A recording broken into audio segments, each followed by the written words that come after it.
যে হাদিসটি সহিহ মুসলিমে বর্ণিত হয়েছে এবং বর্ণনা করছেন সাহাবী জাবের রাদিয়াল্লাহু তাআলা আনহু।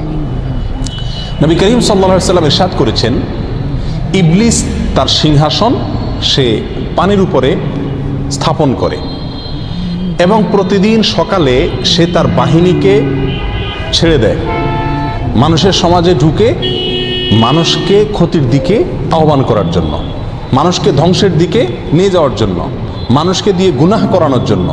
কারণ শয়তানের মিশনই হলো এটা।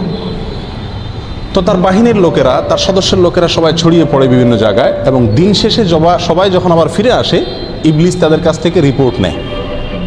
তো এক শয়তান এসে বলে যে আমি আজকে একটা লোকের টার্গেট করছি, করে তাকে দিয়ে জেনা করায় ছাড়ছি।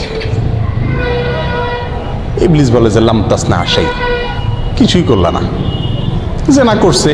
ও পরবর্তীতে যখন লজ্জিত হবে মাপ চাবে আল্লাহর কাছে, কাঁদবে, আল্লাহ মাফ করে দিবে। আরেকজন এসে বলতেছে আমি একজনকে দিয়ে হত্যা করাইছি, যে লাম তাসনা আশাই, এটাও তেমন কোনো ব্যাপার না, তওবা করলে তো মাফ হবে, মাপ চাবে।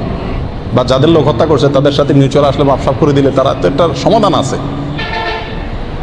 আরেকজন এসে বললো যে আমি চুরি করাইছি একজনকে দিয়া, একটার পিছে লাগছি, লোভ দেখায়া তাকে শেষ পর্যন্ত চুরি করে ছাড়ছি। ইবলিস তাতেও খুশি না, বলো যে না এটাও তেমন কিছু একটা হলো না। আরেকজন এসে বলে যে আমি মা বাবার নাফরমানি করাইছি একজনকে দিয়া, কত বড় জঘন্য অপরাধ। ইবলিস বলে যে এটাও কোনো এমন কিছু তুমি করো নাই, কারণ মা বাবা সন্তানের প্রতি সবসময় দুর্বল, একটু কেঁদে কেটে মাপ চাইলে হাত পাও ধরলেই আবার এটা নর্মালে চলে আসবে। একজন সামনে অগ্রসর হয়ে বলল যে আমি একটা লোকের পিছনে বা দুটা লোকের পিছনে আমি লাগছি, লাগার পরে তারা স্বামী স্ত্রী ছিল, তাদের মধ্যে বিচ্ছেদ করায়া তারপরে আমি আসছি। ইবলিস তখন ওই লোককে বলে নাম আন্তা আন্তা আন্ত, হ্যাঁ তোমাকেই আমি খুঁজছি, তুমি কাজের কাজ করছো, যে একটা সংসারকে তুমি বিচ্ছিন্ন করে দিয়েছো, একটি বিবাহকে তুমি ধ্বংস করে দিয়েছো, একটি সম্পর্ককে তুমি নষ্ট করে দিয়েছো, একজন স্বামী স্ত্রীর মাঝে বিচ্ছেদ ঘটায় দিয়ে আসছো, তুমি বাপের বেটার মতো কাজ করে আসছো।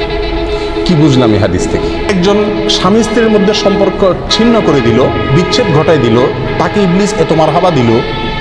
আর আগের যে শয়তানগুলো তারা তার চাইতে অনেক বড় জঘন্য কাজ করেছে, তারা যেগুলো করেছে সবগুলো হারাম, জেনা করা, মানুষ হত্যা করা, মা বাবার নাফরমানি করা, চুরি করা, এগুলো সবগুলা স্পষ্ট কবিরা গুনাহ এবং বিশাল বড় বড় হারাম কাজ। সেই কাজগুলাতে ইবলিসের নেতায় ততটা খুশি হয় নাই, যতটা খুশি হয়েছে স্বামী স্ত্রীর সম্পর্ক বিচ্ছিন্ন করাতে। কারণ কি? স্বামী স্ত্রীর সম্পর্ক বিচ্ছিন্ন হওয়াটা তো হারাম না, জায়েজ কাজ, কিন্তু তাতেও শয়তান এত খুশি। কারণ হলো নাম্বার এক, একান্ত যৌক্তিক কারণ ছাড়া স্বামী স্ত্রীর সম্পর্ক নষ্ট হয়ে যাক, এটা আল্লাহ সুবহানাহু ওয়া তাআলা মোটেও পছন্দ করেন না। আল্লাহর খুবই অপছন্দনীয় একটি কাজ। আবগাদুল মুবাহ ইলাল্লাহি আত-তালাক। এই হাদিস নিয়ে অনেকে অনেক কথা বললেও বিশুদ্ধ মত অনুযায়ী এটি বিশুদ্ধ। নবী আলাইহিস সালাম বলেছেন, আল্লাহর কাছে যত হালাল বস্তু পৃথিবীতে আছে, যত হালাল জিনিস আছে, তার ভিতরে সবচেয়ে নিকৃষ্ট হালাল, যেটা আল্লাহ পছন্দ করেন না, শুধুমাত্র অনন্য উপায় হবে মানুষ, সেই জন্য এই ব্যবস্থাটা রেখেছেন, তালাক। এর চাইতে অপছন্দনীয় কোনো হালাল আল্লাহর কাছে আর নাই।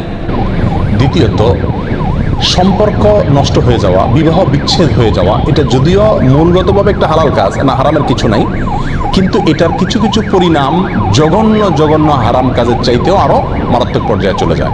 আগের শয়তানগুলো একজনকে দিয়ে এক একটা অন্যায় কাজ করাইছে, কিন্তু পরের শয়তানে স্বামী স্ত্রীর মধ্যে সম্পর্কটাকে বিচ্ছিন্ন করে দিছে। এর ফলে কি হয়েছে?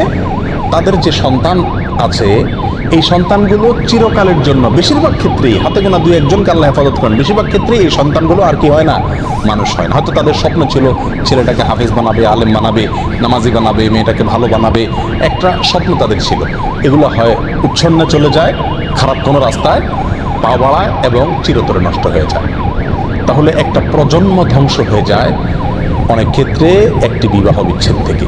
এই জন্য শয়তান এটাকে এত বেশি কি করে, আপনার ওয়েলকাম করে এবং এত বেশি সে খুশি হয়। প্রিয় ভাইয়েরা, যত তালাকের ঘটনা ঘটে আমাদের দেশে সহ সারা পৃথিবীতে, আমার ব্যক্তিগত অভিজ্ঞতা হলো বেশিরভাগ মানুষ তালাক দেওয়ার পরে, সেটা স্বামী হোক আর স্ত্রী হোক, যার পক্ষ থেকেই তালাকের ঘটনা ঘটুন না কেন, একটা পর্যায়ে এসে তারা বুঝতে পারে যে কাজটা তারা সঠিক করেন নাই। তখন তারা বলে আমরা আবার ফিরে আসতে চাই, ফিরিয়ে নিতে চাই, উপায় কি আছে? অনেক ক্ষেত্রে আর কোনো উপায় নেওয়ার থাকে না। তো এই জন্য তালাক দেওয়ার আগে, তালাকের ঘটনা ঘটার আগে একজন স্বামীকে একজন স্ত্রীকে 1000 বার চিন্তা করতে হবে। প্রথমত, স্বামী স্ত্রীর ভিতরে সম্পর্ককে যদি কোনো রকম দুর্বল করে দিতে পারে, স্বামী স্ত্রীর ভিতরে সম্পর্ককে যদি কোনো রকম ঠুনকো করে দিতে পারে, বিশ্বাসটা নষ্ট করে দিতে পারে, তাহলে শয়তান সবচাইতে বেশি বিজয়ী হয়। এই কথাটা আমাদের সবসময় মাথায় রাখতে হবে যে আমাদের স্বামী স্ত্রীর সাথে সম্পর্ককে দুর্বল করার জন্যই শয়তানের সবচাইতে বেশি প্রচেষ্টা এবং তাদের সবচেয়ে বেশি চক্র। আমাদের এই ভিডিওটি যদি আপনার ভালো লেগে থাকে তাহলে ভিডিওতে একটি লাইক দিতে পারেন এবং আপনার প্রিয়জনদের সাথে শেয়ার করতে পারেন, এবং এইরকম আরও ভিডিও পেতে আমাদের ইউটিউব চ্যানেলটি সাবস্ক্রাইব করে পাশে থাকা বেল আইকনটি অন করে দিন।